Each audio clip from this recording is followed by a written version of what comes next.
Hello guys, welcome back in Goku Manhwa. Let's continue.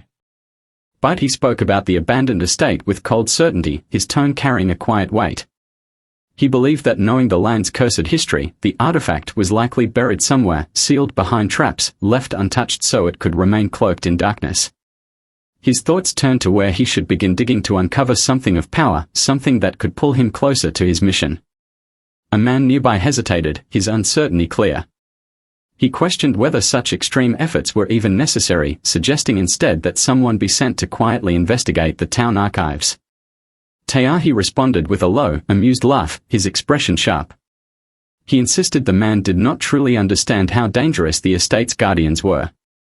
Despite the charm and legends surrounding them, beneath that, they remained elusive and territorial. Taeyahi reflected that perhaps the centuries of silence had turned them this way, sharpening instincts that seemed more spectral than mortal. He warned that anyone foolish enough to trespass without preparation would face consequences, ones he would not be able to prevent. Taeyahi let out a faint chuckle as he shifted the conversation. Clues, he explained, had to be unearthed with caution, gathered only from places outside the influence of the curse. For now, it was best to wait patiently, to examine his own steps, and use them to slowly unlock the puzzle ahead. The scene drifted to T's research chamber where a bespectacled woman sat silently, her eyes fixed on him with quiet intensity. The space itself belonged to G. Yet, as the woman arrived, her attention remained drawn to T, her gaze lingering longer than she realized. Another woman approached from behind, startling her, and she admitted softly that she had been startled.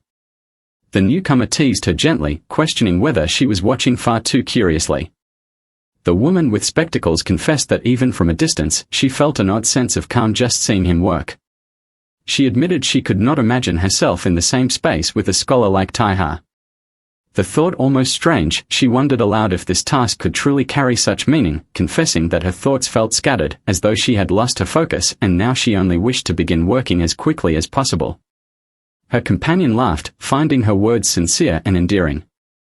Her thoughts deepened as she gazed again, wondering if this rare assignment was a fate touched by destiny. The idea of taking credit for the professor's theory crossed her mind, a thought she acknowledged as unethical, yet perhaps it was the very thrill behind her obsession. She reflected on how little originality remained when ambition relied on stolen work. Even when success came, it often left everyone bitter, their achievements clouded by guilt. She reasoned that a scholar like Taeyahi would likely present countless theories boldly only to select, when recognition arrived, a theory polished by another mind. Their quiet talk shifted toward the ethics committee. The bespectacled woman asked if the reference was to the head of investigations. Her companion confirmed with a small laugh, remarking on how daunting the system could be. As a brief image of the committee chair appeared, they spoke of how even investigator Bark with all her precision often acted like a strict examiner. The bespectacled woman admitted she longed to discover what people called the theory of the decade, a kind of brilliance yet to reveal itself. She mused aloud that it had not surfaced yet, but urged her companion to imagine it. How easily minds would flock to someone with Taeyahi's intellect and academic stature. Success must come naturally to him. Even if scrutiny arose, he would never doubt himself. For scholars like him valued their ideas too much. She was certain of one thing. Anyone who collaborated with him would inevitably face difficult consequences.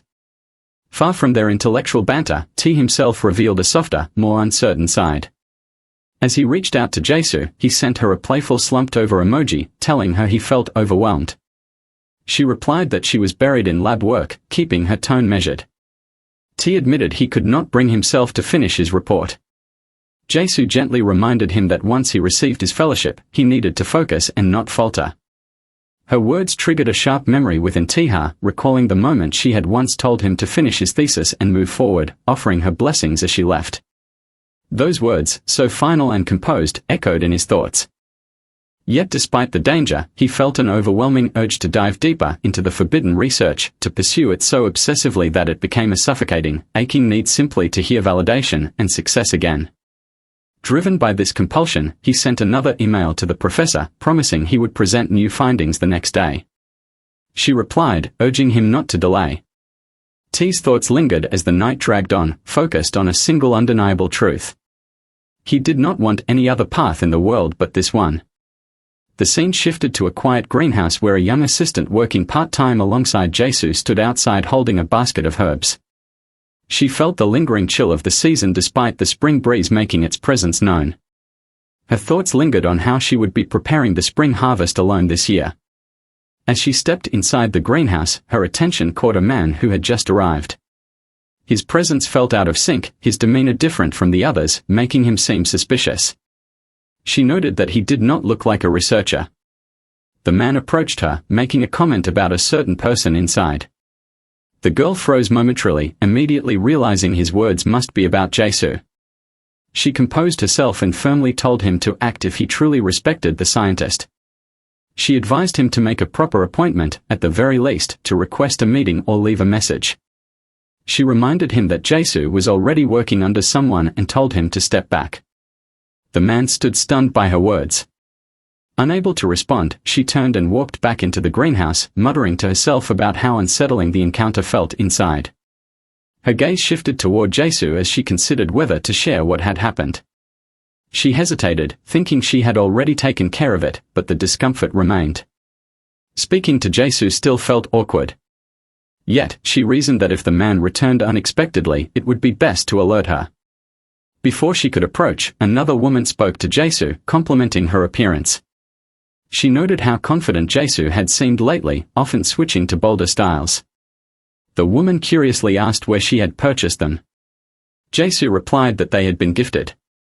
The woman pressed further, asking if the lab coat had been a gift as well, hinting at whether a colleague was involved. When Jae-soo seemed uncertain, the woman remarked that it was unlikely to be from a peer. She observed that Jae-soo's already sharp presence had grown more distinct, suggesting she had many people supporting her. The woman thought to herself that Jae-soo's life appeared complete. There was a mentor, a younger admirer, and with her competent attitude, she would always find a way forward. She even wondered if she should invest in similar attire herself. The woman complimented Jae-soo's style once more, warning her that accepting such things could eventually require a formal return. Whoever the giver was, especially if junior, merely accepting gifts might seem inappropriate. Jae-soo agreed quietly, thinking that it must be true. Her thoughts drifted as she remembered her own remarks about repaying kindness. She reminded herself of the vow she had made to return every gesture without fail, even as the pressure had caused her to lose track of it. She reflected on the discomfort she felt, the effort not to grow dependent on such effortless success. To her, these milestones were not fulfillment, but mere outcomes.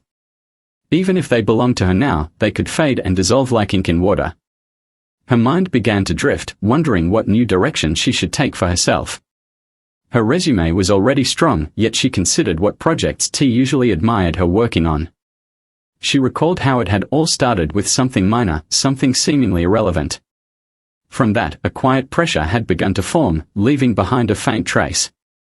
She remembered how Taeyao always shifted between fields, his goals constantly evolving. At an age where ambitions mattered, he seemed consumed by them. She also remembered that he had funding now, which led her to wonder if he was stretching himself too thin, investing heavily to build a reputation. Despite his regular complaints about being exhausted, he continued checking in on her, still orbiting Jae-soo. Jae-soo realized she did not truly know what Taha was researching. A sudden uncertainty crept into her thoughts, feeling almost like something she could not stop. The more she felt noticed by him, the deeper he seemed to blur into her routine, leaving her unsure. From the moment even her own doubts began to feel smothered beneath his attention. Concern took hold. Everything about him began to feel hidden, as though veiled in a calm but eerie silence. It became puzzling, disruptive, and suspicious. In her mind, Bombaya's image felt less like stability and more like a cloud quietly drifting near.